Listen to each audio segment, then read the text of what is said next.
Hi, Bart with Bicycle Rider TV, and last week I did a video on how I set up my personal pain cave room.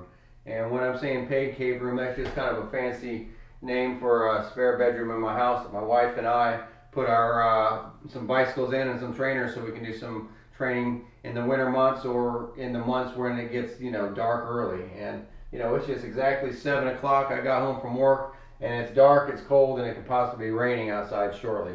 So, I could put on a light and some winter riding clothes and head out there and get a ride outside. But you know why? When you have a simple setup like this, when you could really, keep things fun and engaging, and for me, really work on certain points of my fitness where I don't have to worry about balance or the safety of other riders, or I having all my gear right here where it's easily for me to crunch some data. And not everybody is in that mode where you're looking to gain performance. Sometimes it's just about keeping the fitness you already have. So just know you can just get on your bike inside and pedal, and you don't have to worry about your heart rate and your power and a lot of these specific programs. Just keeping time in the saddle will definitely help you in the long run because you're building muscle memory, you're building fitness, and it actually can be fun. And that was one of my questions that a viewer sent me was they said that they're bored when they're on the indoor trainer,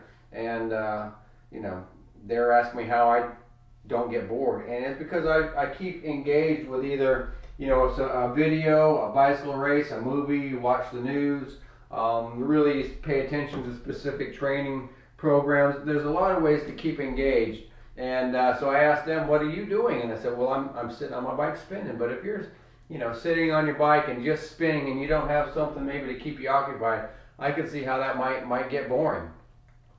So got the guy said that he's on a budget and he really doesn't have a whole lot of money to subscribe to Zwift or some of the trainer programs. And I said, well, you don't have to. You can use YouTube. So he wanted me to maybe show how I use YouTube as a training mechanism. And I do have some premium subscriptions, but sometimes I like YouTube, and I like this channel here, GCN.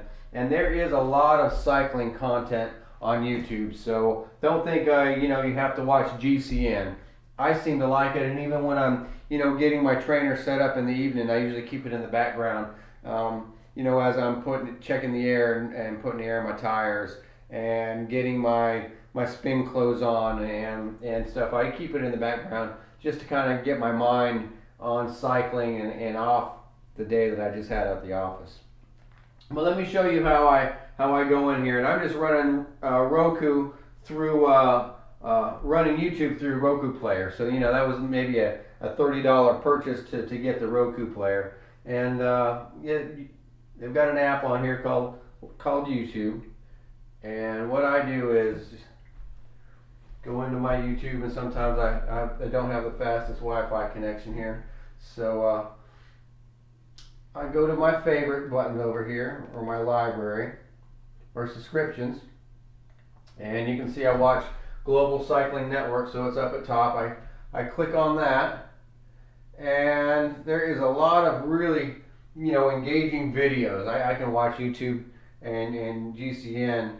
These guys are pretty good. But for getting to the training programs that I use, I go to Visit Channel, which is right up here, and that brings you into a whole nother menu. And I go down to, let's see if I can find it here for you guys, Train with GCN, and I click on that. And when I click on that, it starts playing a little video, and I think this is where the user got confused, because he said, well, what do you do? And I said, well, you have to scroll down just a little bit. And if you scroll down, you can now see that there is a whole maybe 25 or 30 different workouts or programs you can choose to actually train with. So tonight I'm going to do about a 50-minute session, and there's one called race winning intervals. It was about 50 minutes, so I think I'm gonna spin that tonight. And if I could find it here, let's just say I'm gonna train with Team Sky. This is only a 30-minute video, but I like this one too. And there's a lot of different videos on here, so once you click onto that, you know, you get started, and you know, you can always hit pause if you're not ready yet, and I'm not ready yet. But basically, what I'm going to do is, you know, when I get done filming this, I'm gonna turn on my overhead fan. I'm gonna open up a window or two in here, and I'm gonna get on my bike and kind of make sure I have everything ready here. Make sure I've got my towel, because I am gonna sweat quite a bit. I've got my Garmin. I've got my my cell phone here. I've got my remote control for my light, and a remote control for my sound bar, because I like cranking up the tunes pretty good when I get on here. So you know, I'm going to shorten up this video here real quick, get on here and go. But really, it's not that hard to keep engaged with YouTube. You don't have to watch a cycling video. You can watch, you know, a cycling race or anything else you want. And I've had another viewer ask me about the type of trainer I have. So while I got the video camera out, let me just tell you, I have a wheel on trainer, and that makes it really easy. I've already got my tension dialed on, and when I'm done with a video, a lot of times I untension my wheel, so that way my wheel just doesn't sit with tension on it, you know, all the time. But this was a wheel on trainer. It's real easy to, you know, take this off and bring it outside and ride my bike. And he was asking about, I said you use a metal skewer, and this is the skewer. I think everybody remembers the old school skewer like this, and they're heavy duty. They're a little bit weighty, but most of the time a bike will come with aluminum skewer nowadays. And I suggest using a good old-fashioned metal skewer. One, because they seem to fit inside the trainer good, and two, when you put it back in the trainer, there is quite a bit of compression that holds it on. And now I've got a real sturdy situation. I mean, I can get up and crank down pretty hard, and I don't have to worry about falling over. So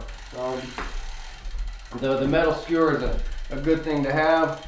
And on my trainer, it's got a clutch mechanism, which makes it nice. So that way I can keep the same tension every time I ride on my back wheel. And my trainer has a power meter, so now it keeps my power meter in calibration. But you know, if you don't have a smart trainer, and you don't need a smart trainer to do YouTube, I'm gonna run my resistance through my Garmin. But you know, even if you had a fluid trainer or a mag trainer, and you have a little lever, you know, you can work your resistance that way. So don't think you have to have a smart trainer to make things interesting, because YouTube is not broadcasting anything to my trainer. But what I'll do is I'll listen to the coach and what he's doing. He's going to be having me doing some intervals, and a lot of times you know, you can actually feel like you're going through the mountains. I think this one they're going to climb the Mountain Vas Passeado.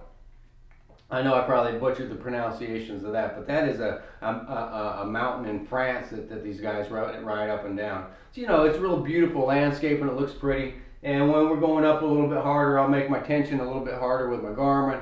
When we're going downhill, I'll kind of make it a little bit looser, and that helps with the intervals and keeps things interesting. But it's not actually broadcasting anything and doing it automatically, but that's no big deal. You know, it's pretty easy to hit a button or hit a lever to make your tension harder or softer. And if you do want a smart trainer that things broadcast to you and you have virtual reality, I mean, that's really cool too. But just know that you don't have to do that to get the benefits of indoor training. And don't let anybody tell you that you have to do intervals or you have to do high cadence and low cadence. All that stuff's great, but if you just want to get on your bike, sit and spin rather than sit on the couch, just go ahead and do it. If you have any questions, just let me know. Like I said, I had a couple viewer questions, and that's why I busted out the camera tonight. And I'm getting ready to hop on this trainer for about an hour myself, and when I'm done, I'm already home, so I can have, you know, dinner with the wife a little bit earlier tonight. So, like I said, indoor training is kind of cool, and it's not too hard to keep engaged, and you don't have to spend a whole lot of money doing it. And I highly suggest, you know, doing some indoor training over the winter rather than just hanging your bike up, because, you know, when the weekend comes around and the weather breaks, you're going to have that fitness built in just from doing this type of stuff, even if you aren't pushing intervals. So, and if you have some races coming up, I mean, this is a great way to dial in. And I'll do a whole nother video on that for those people that are interested in maybe some performance gains on that you can do pretty easily inside. So, you know, there's a little bit of both, and I'd be glad to share both techniques with you. Anyway, the thing is, just get something set up in your house so you can get started with it. The sooner the better. All right, thank you.